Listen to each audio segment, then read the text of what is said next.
नमस्कार। कृषि जगत चैनल से प्रस्तुत है राजस्थान का साप्ताहिक मौसम पूर्वानुमान।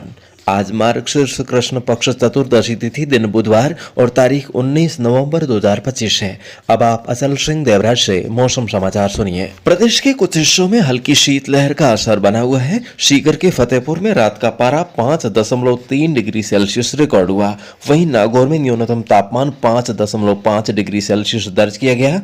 माउंट आबू में पारा शून्य के करीब पहुंच गया है। राज्य के अलग अलग स्थानों पर गिरावट की ओर जा रहे पारे के कारण सर्दी का असर बढ़ता जा रहा है। इस बात को लेकर किसानों में खुशी की लहर है। वहीं वर्तमान में राज्य भर में मौसम शुष्क बना हुआ है। इसी बीच एक कमजोर पश्चिमी विक्षोभ के प्रभाव से राज्य के कुछ भागों में आसमान में हल्के बादलों की लकीरें नजर आ रही है। पश्चिमी हिमालय के क्षेत्रों से होकर गुजर रहे एक कमजोर पश्चिमी विक्षोभ के आंशिक असर से आज भी जैसलमेर, बीकानेर, फलौदी, जोधपुर, नागौर, चूरू, अजमेर, डीडवाना, कुचामन, सीकर, जयपुर, अलवर, झुंझुनू, श्रीगंगानगर और हनुमानगढ़ जिलों के कुछ भागों में आसमान में हल्के बादल नजर आ सकते हैं, जबकि शेष जिलों के क्षेत्रों में आसमान साफ रहेगा। हवाओं की दिशा दक्षिण पूर्व दिशा से रहने तथा न्यूनतम और अधिकतम तापमान में खास बदलाव होने की संभावना नहीं है। मौसम मुख्यतः शुष्क बना रहेगा। कल से अगले 4-5 दिनों में बादलवाई की भी संभावना नहीं है तथा उत्तरी हवाओं के असर से न्यूनतम तापमान में थोड़ी और गिरावट हो सकती है।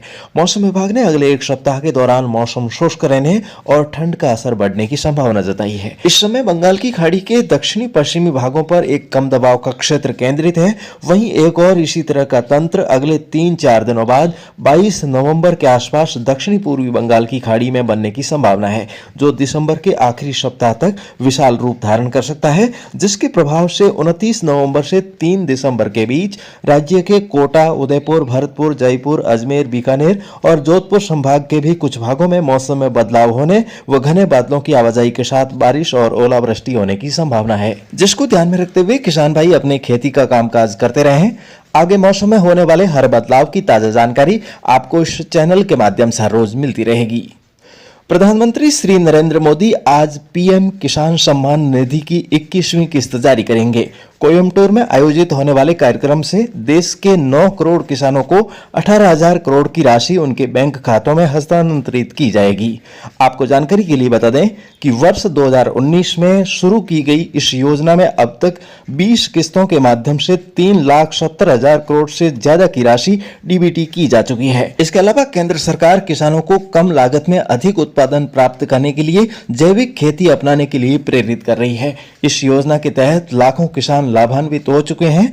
अधिक उत्पादन प्राप्त करने के लिए उच्चतम गुणवत्ता की जैविक खाद घर बैठे प्राप्त करने के लिए कृषि जगत चैनल की हेल्पलाइन नंबर 9660819123 पर संपर्क करें। और दोस्तों, आप सभी के अपार प्यार और सपोर्ट की बदौलत और नियमित रूप से मेरी उपस्थिति के साथ 4 साल बाद इस बार दीपावली के दिन 1 लाख सब्सक्राइबर्स कृषि जगत चैनल पर पूरे हुए, और जिसके लिए दिल की अनंत गहराइयों से मैं आप सभी का शुक्रिया अदा करता हूं।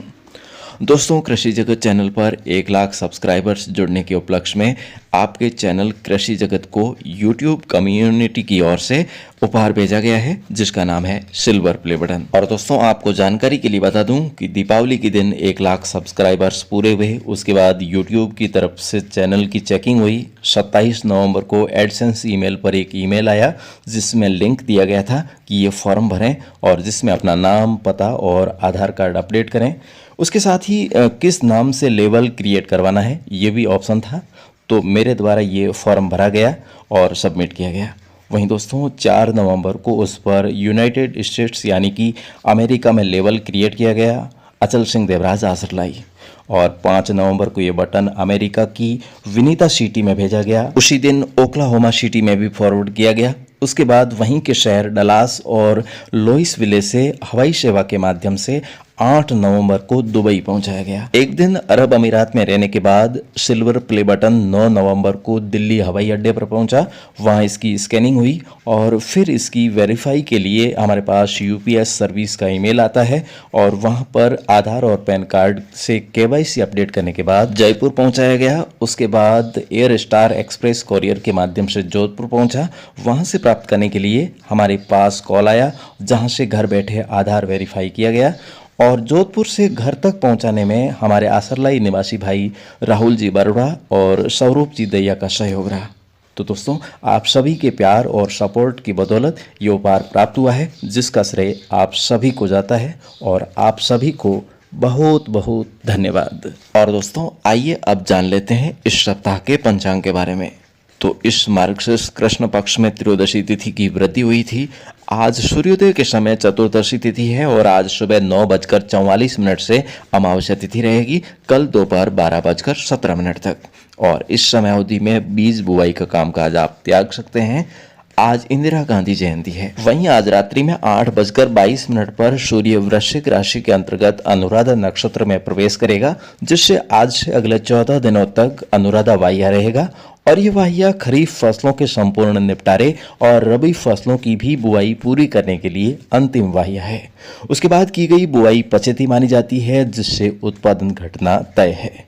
आज पितृकार्यों के लिए अमावस्या है, वहीं कल देव कार्यों के लिए अमावस्या है। 3 दिन बाद शनिवार को चंद्र दर्शन होगा।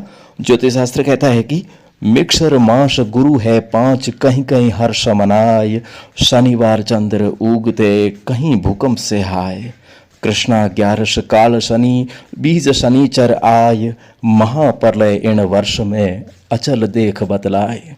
तो दोस्तों, शनिवार को चंद्र दर्शन होने से रविवार को मुस्लिम भाइयों का 6वां महीना जमादी उल आखिर शुरू होगा। आज चंद्रमा तुला राशि में है। कल तड़के 4:12 पर चंद्रमा वृश्चिक राशि में प्रवेश करेगा, जिससे कल और परसों बिछुड़ गणना योग अर्थात विद्र रहेंगे। शनिवार शाम 4:45 बजे विद्र समाप्त होंगे और इस हफ्ते तिथियों में कोई भी घटत बढ़त नहीं होगी।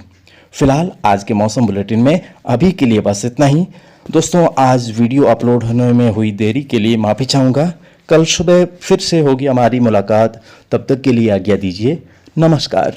नमस्ते दोस्तों, राजस्थान के सबसे भरोसेमंद कृषि जगत अचल सिंह देवराज यूट्यूब चैनल पर आपका स्वागत है। दोस्तों इस चैनल के माध्यम से भारत मौसम विज्ञान के सौजन्य और निजी पूर्वानुमान आकलन द्वारा रोजाना राजस्थान के हर जिले, शहर, कस्बे एवं तहसील और थाने स्तर की हिंदी में स्पष्ट तरीके से सही और सटीक मौसम की जानकारी दी जाती है। दोस्तों, साथ ही ज्योतिषी विद्या द्वारा आगामी चौमासे के लिए मानसून की भविष्यवाणी, मौसम, गर्भ शकुन, मंडी भाव, कृषि सलाह, कहावतों और खेतीबाड़ी की नवीनतम जानकारी भी दी जाती है। दोस्तों, आपकी भी खेतीबाड़ी, मौसम या ज्योतिषी से संबंधित कोई भी जिज्ञासा हो तो कमेंट के माध्यम से आप जरूर पूछिएगा और नीचे दिए गए सोशल मीडिया लिंक के द्वारा आप मुझसे जुड़ सकते हैं।